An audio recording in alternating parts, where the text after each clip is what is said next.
తిరిగి బీసీఎన్ న్యూస్కి స్వాగతం.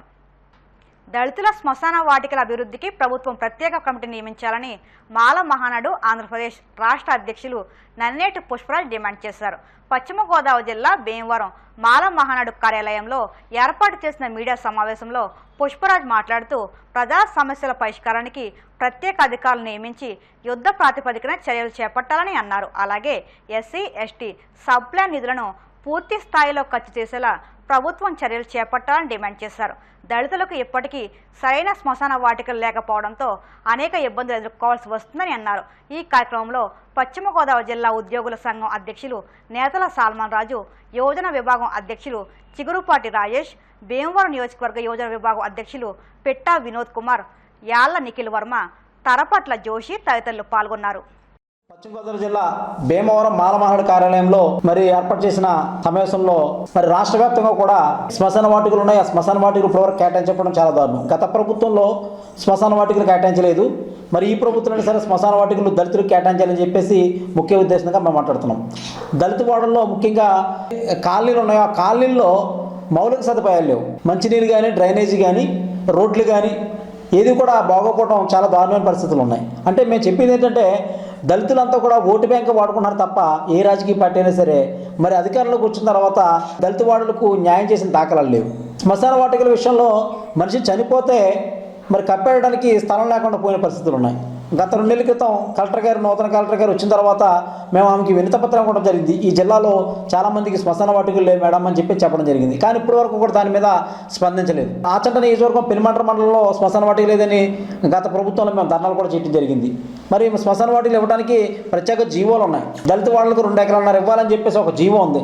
ఆ జీవో ప్రకారం కూడా కనీసం ఇవ్వకుండా ఉన్నత స్థలంలోనే వాడేసి మాకు ఇవ్వలేని పరిస్థితుల్లో ఈ ప్రభుత్వాలు ఉన్నాయి. ఈ ప్రభుత్వాన్ని ఒకటే చెప్తున్నాం, ముఖ్యంగా దళితులకు శ్మశాన వాటికలు కేటాయించాలి.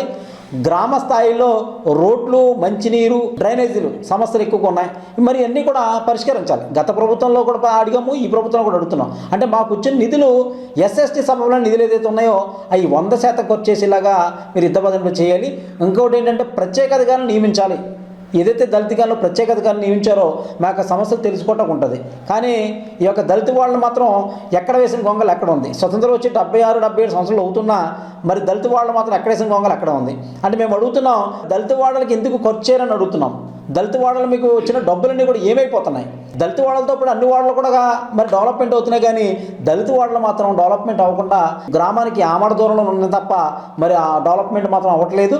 ఖచ్చితంగా జిల్లాలో కానీ రాష్ట్రంలో కూడా మేము అడిగేది ఒకటే, దళితులకి శ్మశాన వాటికలు, రోడ్లు, డ్రైనేజీ, మంచినీరు మీరు ఎప్పుడైతే ఇస్తారో ఆటోమేటిక్గా ప్రభుత్వం మంచి చేసిందని మేము నమ్మడానికి ఉంటుంది. కానీ ప్రభుత్వాన్ని ఒకటే చెప్తున్నాం, మేము ముందే చెప్తాం ప్రభుత్వానికి, మేము ఒక 15 రోజులు టైం ఇస్తున్నాను.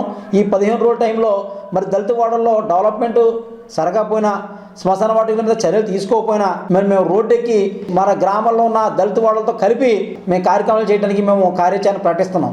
నేను మొత్తం కూడా జిల్లా అంతా కూడా తిరుగుతున్నాను. మన తాడేపల్లి, కొవ్వూరు కూడా తిరగడం జరిగింది. కొవ్వూరులో కూడా కొంతమంది మొన్న నిమజ్జనంలోని ఎస్సీ దళితులు బట్టి కొట్టడం జరిగింది. ఇంత చట్టాలు ఎంత బలంగా ఉన్నా అంబేద్కర్ ఆశయాల మీద తీసుకెళ్తామని ప్రభుత్వం చెప్పినా ఇంకా దళితుల మీద దాడులు జరుగుతూనే ఉన్నాయి. దళితుల వారికి మాత్రం అన్యాయం జరుగుతూనే ఉంది. ఈ అన్యాయాన్ని మేము ప్రశ్నిస్తూ జిల్లా వ్యాప్తంగా, రాష్ట్ర వ్యాప్తంగా కార్యాచరణ ప్రకటిస్తున్నాం. కార్యాచరణ ప్రకటించి ప్రతి నియోజకవర్గం నుంచి కూడా కమిటీలు తీసుకుని ఆ నియోజకవర్గంలో ఏదైతే లోటుపాట్లు ఉన్నాయో ఆ లోటుపాటు అన్నింటి మీద మేము రోడ్డు ఎక్కడానికి సిద్ధంగా ఉన్నాం. కానీ ప్రభుత్వం జిల్లా కలెక్టర్ స్థాయి నుంచి అందరికీ ఒకటే చెప్తున్నాం, మాకు ఏదైతే శ్మశాన వాటికలు కానీ డ్రైనేజీ ప్రాబ్లం ఏదైతే ఉన్నాయో వాటిని పరిష్కరించే విధంగా మీ గ్రామ స్థాయిలో ఉన్న రెవెన్యూ డిపార్ట్మెంట్ కానీ, డిపార్ట్మెంట్ ఉన్నారు కింద స్థాయిలో అందరితో మాట్లాడి ఇద్దరు ప్రతి 10 పనులు చేయకపోతే మాత్రం మేము రోడ్డెక్కి మా దళితుల పక్షాన్ని నిలబడి ధర్నాలు చేయడం, ర్యాలీలు చేయడం మాత్రం సిద్ధంగా ఉన్నాం. ఈ శ్మశాన వాటికల విషయంలో చాలాసార్లు మేము అడగటం జరిగింది. ఉండి నియోజకవర్గం వాండ్రు లంకలో 77 సెంట్లు ఆక్రమించుకోవడం జరిగింది. ఆ 77 సెంట్లు కూడా మేము ఆక్రమణ గురైనట్లని ఎస్సీ కమిషన్ తీసుకొచ్చి దాన్ని విడగొట్టడం జరిగింది. కానీ ఇంకా చాలా చోట్ల కూడా ఆక్రమించుకుంటున్నారు. కొన్ని చోట్ల ఆక్రమించుకున్న స్థలాలు ఏదైతే ఉన్నాయో వాటి మీద కూడా నిఘా పెట్టబోతున్నాం. అలాంటి వీటికి కాకుండా అధికారులే ముందుగా వెళ్ళి వాటికి ఇబ్బంది లేకుండా మా శ్మశాన వాటికి మాకు వచ్చేలా మీరు ఏర్పాటు చేయాలని నేను కోరుకుంటున్నాను. జిల్లా వ్యాప్తంగా, రాష్ట్ర వ్యాప్తంగా కూడా మాల మహానాడు కమిటీలు బలోపేతం చేయాలనుకుంటున్నాం. పశ్చిమ గోదావరి జిల్లా కార్యాలయం కూడా ఓపెన్ చేయడం జరిగింది.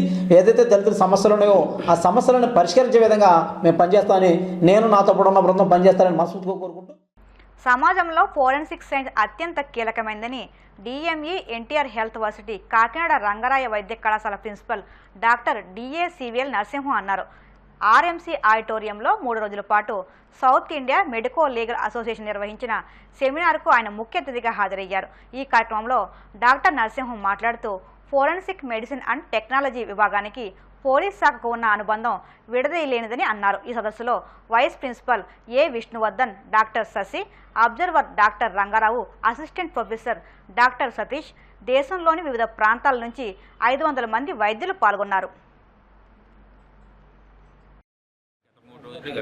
మన కాకినాడ నగరంలో south India medico legal association వాళ్ళు 20వ కాన్ఫరెన్స్ యాన్యువల్ కాన్ఫరెన్స్ కండక్ట్ చేశారు. దీంట్లో సదరన్ స్టేట్స్ 6 స్టేట్స్ నుంచి కేరళ, తమిళనాడు, మిగతా సదరన్ స్టేట్స్ అందరికీ కూడా దగ్గర 450 మంది డెలిగేట్స్ వచ్చి పార్టిసిపేట్ చేశారు. దీంట్లో సీనియర్ ఫ్యాకల్టీ మెంబర్స్, మిగతా రకరకాల ఈ అడ్వాన్సెస్ ఇన్ ఫోరెన్సిక్ మెడిసిన్ గురించి, మెడికో లీగల్ ఆస్పెక్ట్స్ గురించి, రకరకాల చేసిన ప్రయోగాల గురించి లెక్చర్స్ ఇచ్చారు. ఇవి బడ్డింగ్ ఫోరెన్సిక్ స్పెషలిస్ట్కి, పీజీ స్టూడెంట్స్కి అందరికీ చాలా ఉపయోగపడ్డాయి. అలాగే ఈ పేపర్ ప్రజెంటేషన్స్ విధిలో కూడా స్టూడెంట్స్ చాలా యాక్టివ్గా పార్టిసిపేట్ చేసి దీన్ని బాగా సక్సెస్ చేశారు. ఇది ప్రధానంగా మన ఉమామేశ్వరరావు గారిని మన HOD forensic medicine Rangaraya medical college వాళ్ళ ఆధ్వర్యంలో జరిగింది. వాళ్ళ డిపార్ట్మెంట్ మెంబర్స్ పని, సతీష్ వీళ్ళందరూ దీన్ని బాగా సక్సెస్ చేశారు. ఈ సందర్భంగా వాళ్ళకి నేను బాగా కంగ్రాచులేషన్స్ చెప్తాను. Annual conference south Indian medical association వారు మాకు ఈ అవకాశం ఇచ్చిన వారు చాలా థ్యాంక్స్ చెప్తూ, ఈ అవకాశాన్ని మొత్తం ఎంటైర్ 6 స్టేట్ల నుంచి వచ్చిన పీజీలు అయితేనేమి, ఫ్యాకల్టీ అయితేనేమి, వారి యొక్క experience how to deal with the medico legal system and how to present their versions in the courts and everything చాలా బాగా ఎక్స్ప్లెయిన్ చేశారు. దాంతోపాటు ది ఫోరెన్సిక్ ఫ్యాకల్టీ ఇంకా ముందుకు ఏ విధంగా తీసుకెళ్ళాలి, ది లేటెస్ట్ ఇన్నోవేషన్స్ ఈ క్రైమ్ సీన్ డిటెక్షన్లో అయితేనేమి, ఈ students how to involve in more research వర్క్తో సహా అన్నీ కూడా చాలా బాగా చెప్పడం జరిగింది. ఇవన్నీ కూడా పీజీస్ అందరూ కూడా ఈ అవకాశం తీసుకొని ఫ్యూచర్లో వాళ్ళు కూడా బాగా డెవలప్ అయ్యి ఈ ఫ్యూచర్ ఫోరెన్సిక్ మెడిసిన్ సబ్జెక్ట్కి ఇంకా లారెన్స్ తీసుకొస్తారని ఆశిస్తున్నాను. పంట ఆన్లైన్ నమోదు కార్యక్రమాన్ని పక్కాగా అమలు చేసేందుకు క్షేత్రస్థాయిలో పరిశీలిస్తున్నట్టు పశ్చిమ గోదావరి జిల్లా కలెక్టర్ చదలవాడ నాగరాణి తెలిపారు. ఉండి మండలం మహదేవపట్నంలో ఈ పంట నమోదు కార్యక్రమాన్ని సోమవారం ఆమె పరిశీలించారు. జాబితాలో నమోదైన పంట క్షేత్రస్థాయిలో పండుతుందా లేదా అనేది పరిశీలించడానికి ఇక్కడికి వచ్చామన్నారు. అధిక వర్షాల సమయంలో కాలువల వల్ల మురుగునీటి పారుదలకు ఎదురవుతున్న ఇబ్బందులను రైతులు కలెక్టర్ దృష్టికి తీసుకెళ్లారు. సమస్యలను త్వరలోనే పరిష్కరిస్తామని ఆమె హామీ ఇచ్చారు. జిల్లా వ్యవసాయ అధికారి జెడ్ వెంకటేశ్వరరావు, ఏడీ ఏ శ్రీనివాసరావు, ఏఓ సంధ్య తదితరులు పాల్గొన్నారు. అనంతరం ఉప్పరగూడెం ప్రాథమిక పాఠశాలలో విద్యార్థులతో మాట్లాడారు. మధ్యాహ్న భోజన పథకం, మంచినీరు, ఫర్నిచర్ తదితర వసతులను పరిశీలించారు. ఈ కార్యక్రమంలో ఆయా పాఠశాలల ఉపాధ్యాయులు, పంచాయతీ పాలకవర్గ సభ్యులు, అధికారులు పాల్గొన్నారు.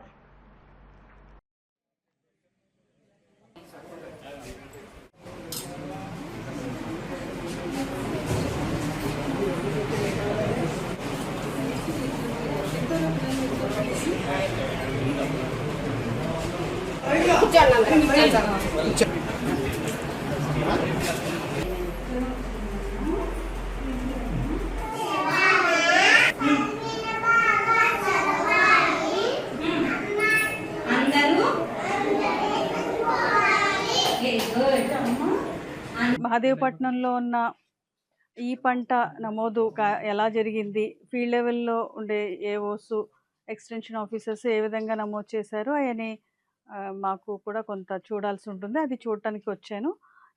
ఇది చూడటానికి వచ్చినప్పుడు ఇక్కడ గ్రామస్తులందరినీ కూడా కలిసి రైతులతోటి మాట్లాడడం జరిగింది. రైతులకి కొంత ఇక్కడ డ్రైనేజ్ వాటరు, వరి పొలాల్లోంచి వాటర్ బయటికి వెళ్ళడానికి వీల్లేక ఇబ్బంది పడుతున్నాం అని చెప్పారు.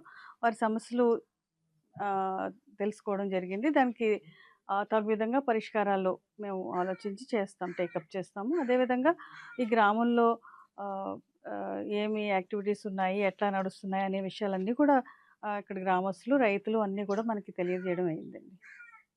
ఉండి నియోజకవర్గం, ఉండి మండలం మహదేవపట్నం గ్రామానికి మన జిల్లా కలెక్టర్ గారు శ్రీ నాగరాణి గారు పర్యటించడం జరిగింది.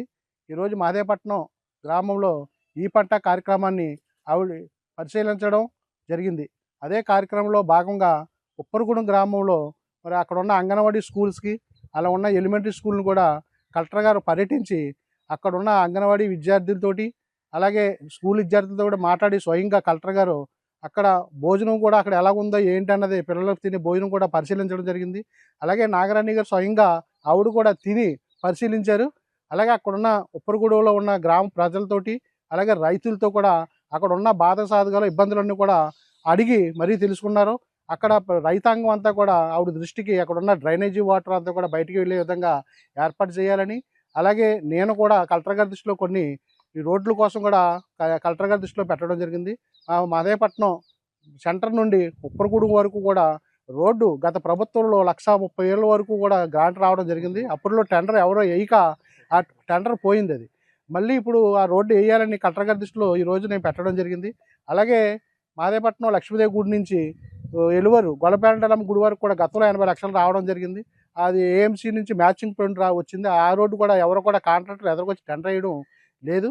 దాన్ని కూడా గ్రాంట్ మిస్ అవ్వడం వల్ల ఆ రోడ్డు కూడా పెట్టాలని నేను మన మహదేవపట్నం సర్పంచ్ గారు వనుమ సుబ్బలక్ష్మి శ్రీనివాస్ గారు కలెక్టర్ గారి దృష్టిలో పెట్టడం జరిగింది. వార్తలు ముగించే ముందు ముఖ్యాంశాలు మరొక్కసారి. సూర్యారావుపేటలో ఘనంగా దసరా శరన్నవరాత్రి వేడుకలు ఏర్పాట్లపై నిర్వహించిన సమీక్షకు హాజరైన కాకినాడ సిటీ ఎమ్మెల్యే కొండబాబు.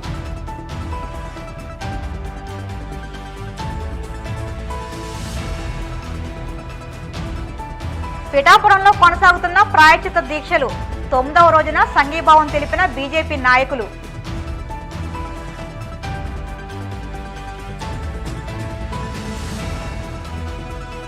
ప్రజా సమస్యల పరిష్కారానికి తక్షణ చర్యలు, అర్జీలను క్షుణ్ణంగా పరిశీలించి తగిన చర్యలు తీసుకుంటామన్న కలెక్టర్ షణ్మోహన్ సగిలి.